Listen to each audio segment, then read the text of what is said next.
তারাতলা বিপর্যয়ে উদ্ধারে অত্যাধুনিক প্রযুক্তির ব্যবহার করছে গতকাল থেকেই সেনা। ধ্বংসস্তূপের নিচে কেউ আটকে রয়েছেন কিনা তার খোঁজ চলছে গ্রাউন্ড পেনিট্রেটিং রেডারের মাধ্যমে।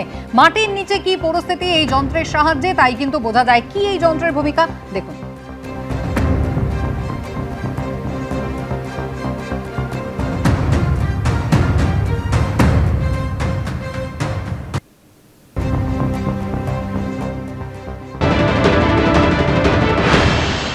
বুধবার থেকে যে অপারেশন শুরু হয়েছে অর্থাৎ রেস্কিউ অপারেশন, সেই অপারেশন কিন্তু এখনও পর্যন্ত চলছে। একদিকে সেনাবাহিনী, অন্যদিকে এনডিআরএফ, এছাড়া অন্যান্য যে একাধিক উইং রয়েছে তারা সেই অপারেশন করছে। তারাতলা সেই জায়গায় আমরা রয়েছি।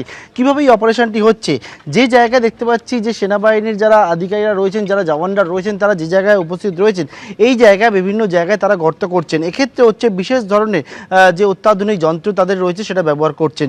যেমন গ্রাউন্ড পেনিট্রেটিং র্যাডার অর্থাৎ ভূমিভেদকারী র্যাডার সেনাবাহিনী সেটা কিন্তু ব্যবহার করছেন তারা।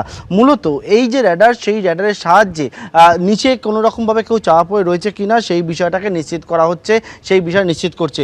মূলত সেনাবাহিনীর যারা উদ্ধারকারী দল তারা বলছেন যে এই বিশেষ ধরনের যন্ত্র তারা ব্যবহার করেন যে জায়গায় হয়তো কোনো ভূমিকম্প হয়েছে বা কোনো জায়গায় ভূমিধস হয়েছে, কোনো জায়গায় তুষার ধসে কেউ আটকে পড়ে রয়েছে, তাহলে উপর থেকে এই যে র্যাডার যে যন্ত্র সেটাকে এক জায়গায় প্রথমে বসানো হয়, তার সঙ্গে যে জায়গায় একটা মনিটরে তারা গোটা বিষয়টা অবজার্ভ করে দেখেন এবং সেই জায়গায় যদি ডিটেক্ট করে যে কোনো লাইভ ডিটেক্ট করে এবং তার পরবর্তীকালে সেই জায়গায় কিন্তু তারা গর্ত করে এবং সেখানে নিয়ে যায়। এবং এই হচ্ছে হাতে, যেমন একজন সেনাবাহিনীর জওয়ানের হাতে এই যে যন্ত্রটি রয়েছে, এটাই হচ্ছে সেই গ্রাউন্ড পেনিট্রেটিং র্যাডার এবং সেটা হচ্ছে তারা নিয়ে বিভিন্ন জায়গায় জায়গায় রাখছে এবং রেখে সেখান থেকে যখনই তারা কিছু ডিটেক্ট করছে এবং সেই জায়গায় তারা হচ্ছে গর্ত করছে, কাটছে এবং কেটে ভেতরে প্রবেশ করছে এবং সেই জায়গায় তারা দেখতে পাচ্ছেন যে যারা চাপা পড়ে রয়েছে তাদের উদ্ধার কীভাবে করা যায় দ্রুততার সঙ্গে, সেই বিষয়টাকে তারা কিন্তু দেখছেন। ইতিমধ্যেই সেনাবাহিনী, এনডিআরএফ এবং এনডিআরএফের যে স্নিফার ডগ সেটাকেও নিয়ে আসা হয়েছে।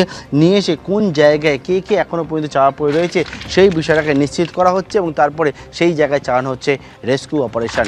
ক্যামেরায় অভিজিৎ দত্তের সঙ্গে পার্থপ্রতিম ঘোষ, এবিপি আনন্দ, কলকাতা।